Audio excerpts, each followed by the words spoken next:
Hello guys, Dave Avanzado once again here. For agenda for today ay pupunta tayo sa LTO Muntinlupa. So bakit sa Muntinlupa pa, hindi na lang sa Calamba or sa Pila kung saan pinakamalapit sa akin? Kasi ang mother file ni Brin ay sa Muntinlupa, which isasabay ko na rin yung pag-change of ownership niya, di ba? Ililipat ko na finally sa akin. Ang ending plate kasi ni Brin ay 6, so June yun. Kaya ibig sabihin, expired na yung rehistro niya. Kahit ganoon, still dapat iparehistro para wala tayong kakaba-kaba. At ayun kasi yung tama, di ba? Pati laking abala kapag nagkataon na may LTO or HPG na nag-checkpoint. Penalty doon guys, 10,000 ata. Guys, si Jollibee oh. Jollibee. Jollibee.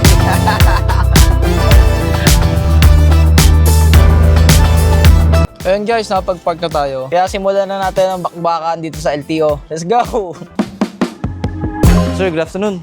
Yes, Saan po ang pa-change of ownership? dito po. Sige, ano pong mga kailangan? Pag-ilabas lang sir yung mga original na dokumento. Okay lang sir, i-vlog ko. Eto kuya, nakakuha na ako ng insurance. Nakapangalan yan sa new owner. Yes po, aba. Tapos, Original na CR. original Basta CR. check mo na kay ate. Bala ko isasabay na nga Sasabay sana, na. na-delay So na. transfer at saka ano? Yes po, registro. Transfer and registration. Registration. Na, sabay. Yes po, Andyan yung auto. nandyan po. Yung insurance, pinangalan mo sa'yo. Sa akin na po. Ito. Dito ako nagkumuha. Sa tapat na. Saan na lang yung kulang nito sir? PNP HPG clearance. Doon po. Pa-PNP ka na. Tapos ka na dyan sa PNP, may claim stop ka na. Balik mo ka muna umuwi. Balik ka muna rito. Kasi po. papa-stencil ko naman ng LTO. Dalawa kasi yan eh. First na stencil, inisip ko mag-stencil sa'yo si PNP. Opo. After nung tapos ka na doon, nabigyan ka na ng claim stop. Punta ka na rito para kami naman. Yes po. Okay, Sige. go. So ito yung pinakaunang step guys. Pupunta sa PNP, HPG, then ibabayaran sa land bank. So ngayon, no choice tayo kundi mag-over the counter kasi lang yung yung pwede daw. Walang online. Guys, nakaka-bad trip lang kasi yung pinuntahan kong land bank na branch dito sa Muntinlupa, wala daw sila resibo na binibigay para dun sa HPG nga. So ang option ko na lang ay sa Alabang yung papunta sa may Daang Reyna or dito sa may San Pedro. Pero yun lang, nakaka-visit. Kasi ang hassle. Walang smooth dito sa Spill. So, ganito yung mangyayari. After ko magbayad sa land bank, babalik ako sa HPG, then doon pa lang nila i-stencil. After stencil, babalik sa LTO, then i-stencil ulit ng LTO. Dalawang confirmation, di ba? Chinek na nung police, check din ng LTO. Kaya ayun, yung mga next time na pagdadaanan nyo kapag magpapalipat kayo ang hassle. Dala kayo ng maraming pasensya at pagkain, tsaka chocolate, tsaka kape. Ito ngayon sa may stoplight ng Muntinlupa. Next intersection ko, yun na yung PSLEX. Papasok ng Susan Heights. Kaya yun, heist. Ayun guys, galing na ako sa land bank at nabayaran na tong sa nabayaran ko na yung kailangan bayaran. Kaya ngayon babalik ako sa LTO Muntinlupa para sikasuhin na yung ano. So step 2 pa lang tong ginawa ko, meron pang madaming step. Oras ngayon 3 o'clock na kaya kailangan ko na magmadaling makabalik. Ito na tayo guys, sa LTO na ulit. After ibigay yung resibo from land bank, pupunta dito sa may forensic pero kailangan nyo magpa-xerox. Ngayon i-stencil na tong si Brin. Mainit-init. Nandito ang cereal. Malas daw. 3S, nasa gilid. Yan guys, hindi nila man yung engine number ng 3S, napakasikip talaga, promise. Hirap. So, ang dami na nila. Siguro mga lalagpas 30 minutes na si kuya dito, kaya humingi na ng tulong. Pilipit, tapos may turbo pa. Kakatapos ka lang dito sa may HPG, pero bad news for us kasi hindi kaya ng isang araw talaga to. Ewan ko, kahit pumunta ng umaga, hindi pa rin kaya kasi may isang gagawin dito sa HPG na sa Campo Crame pa daw dadalhin yung documents. Ito yung binibigay nila yung stub. Babalikan to tomorrow, 11 AM yung nakalagay sa akin. Isang araw lang naman siya pero hindi kaya ng one day processing yung pagpapa-change name. Sa tingin ko, ewan ko sa inyo kung may naka-experience na ng isang araw lang talaga. Pero sa case ko, dun sa corona ko pa lang nangyari na yon na hindi talaga kaya.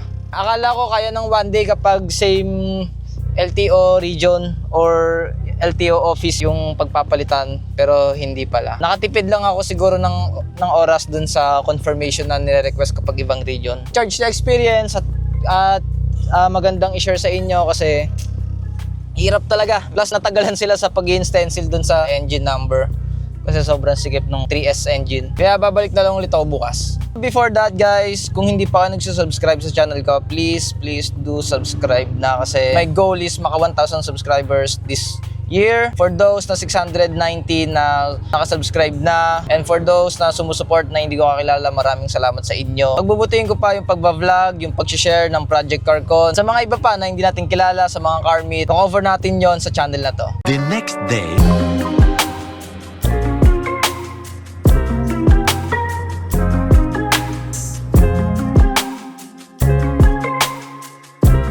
Second day ng pag-asikaso nitong documents ni Brin. So babalik tayo doon sa PNP para kunin yung galing pa doon ng krame. Update guys, nakuha ko na yung documents para sa HPG clearance. Ngayon naman, ito na, pupunta na ako sa mismong LTO para dito na ililipat yung pangalan ni Brin. Ito ngayon, in-stencil na sa LTO naman. So ayun guys, tapos agad ni Kuya. Wala pang 3 minutes na tapos niya na. Veteran na si Kuya, kaya ganun. Wow, ang bilis. Nadagdagan yung gagawin natin ngayon kasi nalimutan ko nga pala, ipaparehistro ko na rin si Brin. So kailangan ng emission. Kaya ngayon, ay dadagdag lang natin, mabilis lang naman.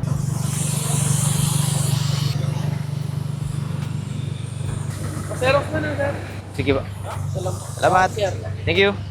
Dito na ako sa testingan or yung PMVIS ata yung tawag doon. Akala ko emission lang talaga. So buti na lang kinorek ko lahat ng lightings kasi chinik na doon mga ilaw, headlight, kusina, yung mga basic. So nakapila lang tayo ngayon. Tapos guys, nakikilala nila yung kotse kasi taga dito lang si Sir Renzo. Dami, lahat ng pinunta kong offices sa LTO, sa HPG, may kakilala pa siya, may kakumpare pa nga daw siya dun eh. Hanggang dito sa PMVIS, kilala pa din tong coaching to.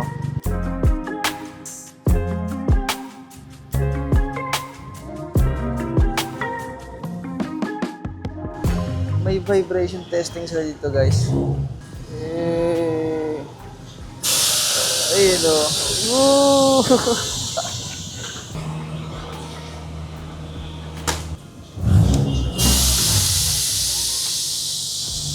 Ngayon ko lang na-experience yung ganito. First time ko kasi magpa-PMVIS, ganito pala yung ginagawa. Tsaka yung facility dito, kumpleto, tsaka ang ganda. So yun, waiting na lang muna dito sa waiting area.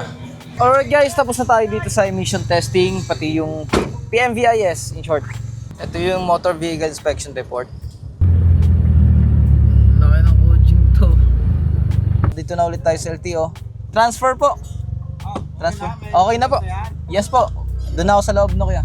Thank you. Puro sa loob na ng office yung sunod kong gagawing asikaso. Nandito na tayo sa loob ng LTO. So meron na tayong ticket, stub, or yung numbering. Sinabihan na ako ni Kuya na medyo matagal daw yung waiting game natin ngayon. And so far naman, naka-aircon yung buong facilities. Best day ata na pumunta dito, Thursday talaga. Hindi ako sure pero natsambahan ko lang ata na maunti yung tao ngayon. Mahalaga naka-aircon, tsaka may electric fan. Doon daw ako tatawagan sa window 8. 3 hours later. Window 10 na po antayin tawag. Window 10. Thank you. Ayun guys, last window na. So, for releasing na lang yon yung window na yun. Then, we're good to go. Time is 4 o'clock. Maghapon talaga siya. Baon ng madaming pasensya pag ganito. What's up, boys? We're done. Literal na certificate na yung binibigay sa LTO. Paano ito mapapagkasya, di ba, sa compartment, sa glove box, or dun sa kapag mga nakamotor. Ang laki na yun. Congrats to us, Brin. We're finally done dito sa LTO at na-transfer na yung pangalan sa akin. Nakikita nyo, di ba, sa CR. Ayun na, hindi na rin paso si Brin, kaya kampante na tayo kapag babiyahe ngayon sa buong Pilipinas, kung saan man. Kasi, di ba, nakakagulat, nakakabigla talaga kapag may mga HPG or LTO na nasa tabi. Then, worst case nun, kapag na-aksidente ka, kahit hindi ko may kasalanan, di ba, pag sinilip yung OR mo, hindi pala registered. Talo ka sa kaso kapag ganun. Kaya ito, finally, di ba? Ayun, sa akin na nakapangalan si Brin. So, ang next natin gagawin nga pala, abangan nyo guys, yung next kong project dito kay Brain kasi bumili ako ng gauge. Bali, 4 siya. Oil temp, boost gauge, oil pressure gauge, tsaka water temp gauge. Dito, isasalpa ko kay Brain. So, ito, bigyan ko kayo ng heads up. Ayan, kung nakikita nyo yung 1DIN ko na head unit, tatanggalin ko yan, then maglalagay ako, mamodify ko yung panel na yan para magkasya yung 3 gauge dito. Ngayon, uwi na tayo and maraming salamat sa pagnood, pagsubaybay. Kung may mga suggestion kayo, free na mag-comment, diba, sa comment section. And please do subscribe na. I need your support, guys. Salamat sa mga naka-subscribe na. See you sa next video. Goodbye.